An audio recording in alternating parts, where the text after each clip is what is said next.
What's going on, everybody? You got the crazy dog back for another video. And not surprisingly, the Browns lose for the ninth time. This is now, I believe, our franchise record 12th straight loss. And guess what?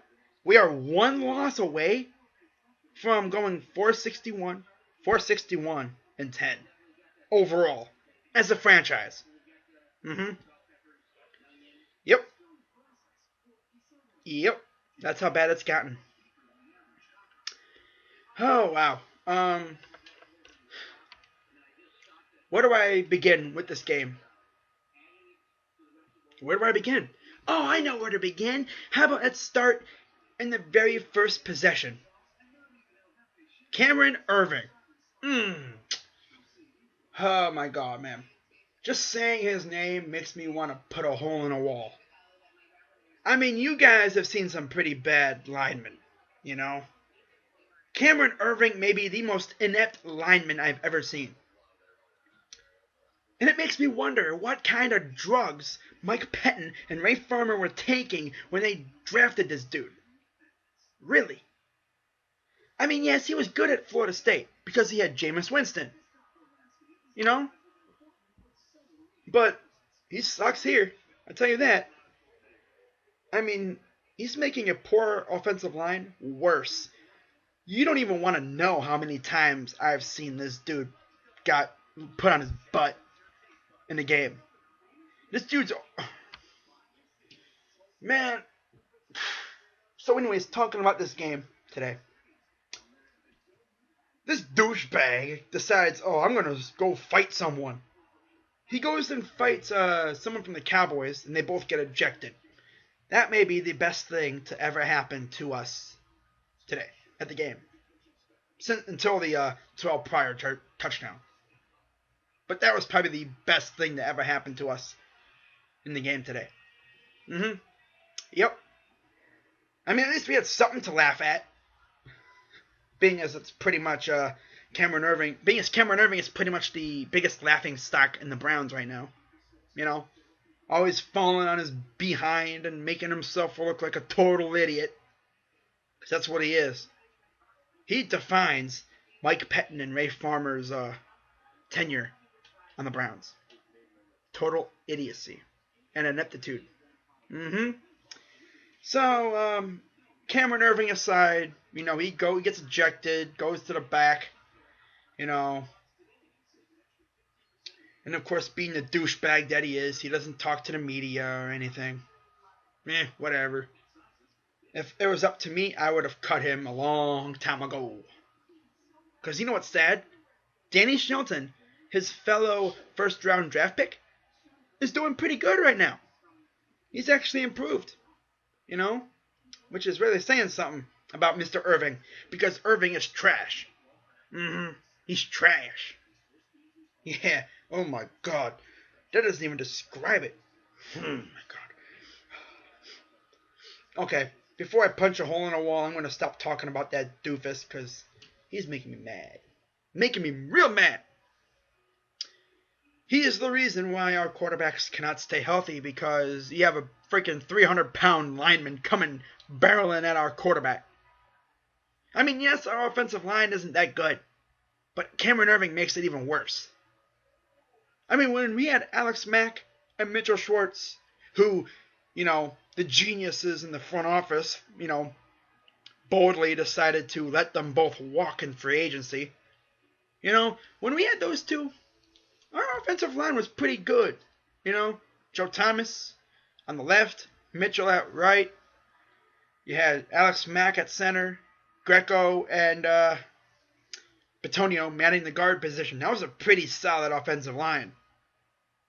You could kind of say that is the reason why we went 7-9 in 2014 until we were actually doing really good until Mack got hurt in 2014. Without Mack and Schwartz that year, I don't think we would have went 7-9. But I don't know. The jury's out on that. We went 7-9. Who cares? It's in the history now. That may be our best season for a while. Because the way things are looking, we're not going to get many wins the next few years. Yeah, unless things change. And who knows if anything will change or not. So, anyways, talking about this game, the Cowboys did exactly what I thought they would do. You know, stuff us with Ezekiel Elliott, which, no one can stop him. That dude is freaking going for, the record, the rookie record. And I think he will actually hit that rookie record. It's very, very, very possible.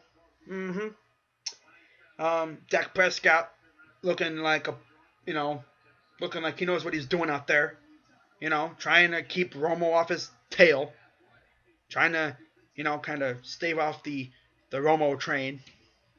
Because people are going to, if Dak Prescott starts to struggle, people are going to say, hey, yeah, why don't you put in that Tony Romo, eh? Yeah, put in Tony Romo, who literally can't last a game without getting hurt. Yeah, do that. I dare you. Okay? Don't do that. No. I'm not a Cowboys fan, but for your own good, don't do that. Don't put Tony Romo in there. That dude is literally a walking time bomb. One more hit, and he's just going to shatter. He's literally like a glass vase. Yeah. He's a glass vase who has a crack all the way down to the very bottom, like that much left, and then one more, and then it'll shatter. Pretty much. It'll split in half, and it'll shatter in a million pieces. And it's going to take a lot of, nuts and bolts to put him back together. He's kind of like Humpty Dumpty, He's starting to fall over the wall, And if he falls, he'll shatter. That dude could trip over a bug and he'll shatter in a million pieces.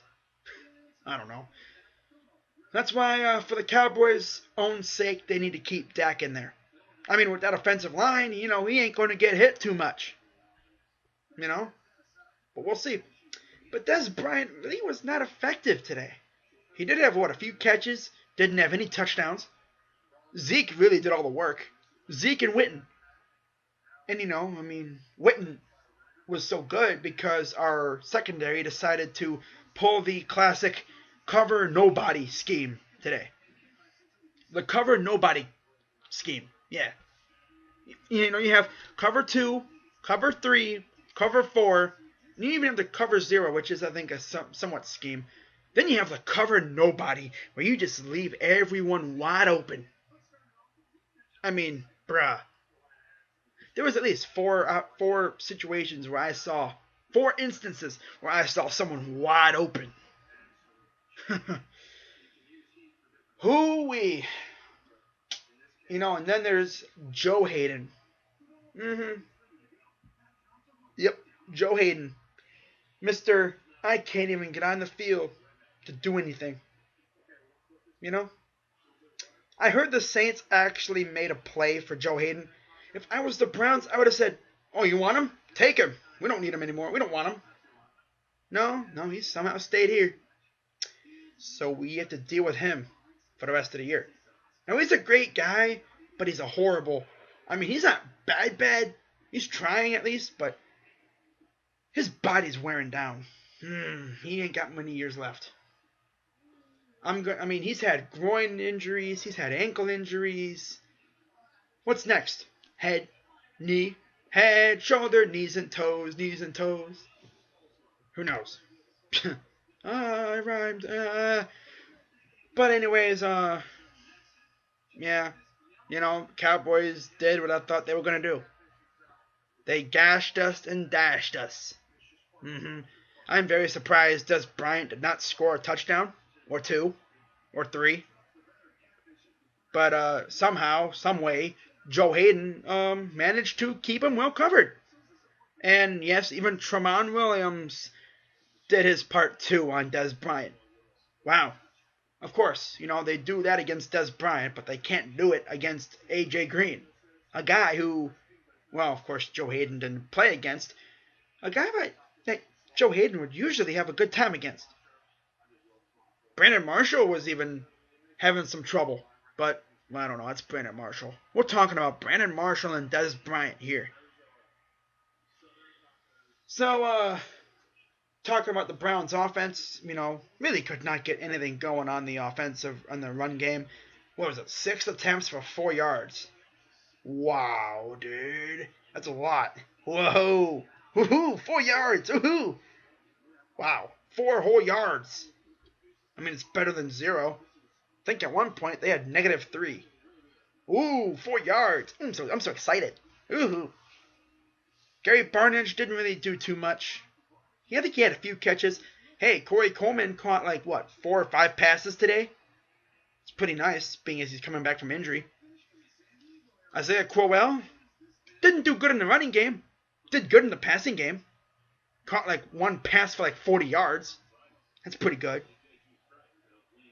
But really, other than that, no one else really showed up except for Terrell Pryor. Terrell Pryor was doing his thing. I'm impressed with Terrell. I mean, not just because of the fact that he's been our best receiver, but the fact that he is making he made the transition from quarterback to wide receiver multiple times this year.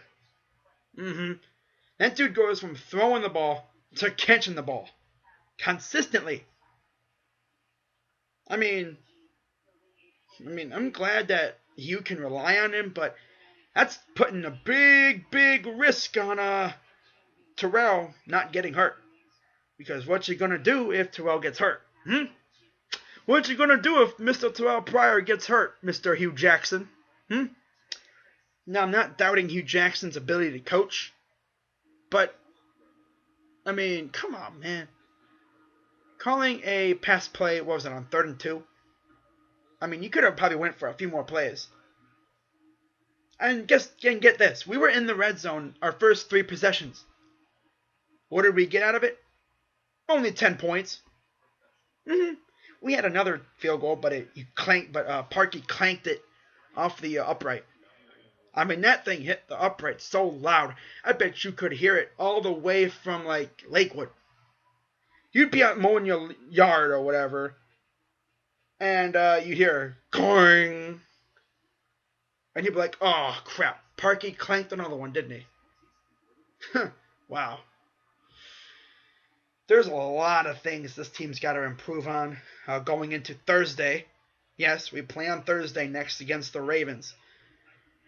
Joe Haden's going to have his hands full against Steve Smith. Maybe this time, Terrell Pryor will not try to taunt his opposing corner, because we all know what happened last time. And, oh yeah, maybe the Browns will actually not blow a 20-point lead if we get a lead that high. Yeah, let's try not blowing a lead this time. But it's in Baltimore on Thursday night. As if Thursday night games weren't bad enough. Now you get the almighty Ravens and the Browns. Oh, and get this. The Baltimore Ravens are wearing their god-awful all-purple jerseys with gold numbers. Ooh. And what do we wear? Oh, we wear our usual all-whites, because the jerseys we were supposed to wear apparently didn't match well with the purple and gold. And the sad part is, our Color Rush jerseys were actually pretty sick, too. They were good looking.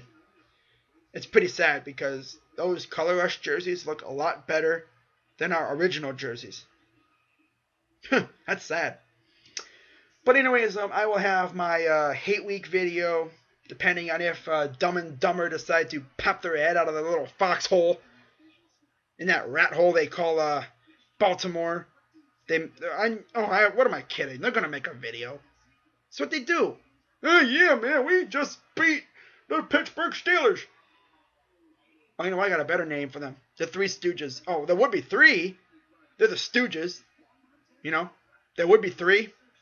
But Bob ate one. He got hungry. And there was no food. So he ate one of his brothers. Yeah. That's so sad. He ate one of the Stooges.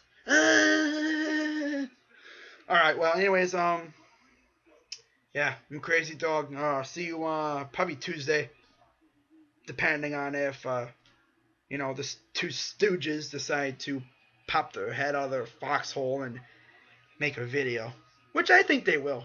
You know, Bob will be Ravens red zone here, and Kevin will be, what? What do you want?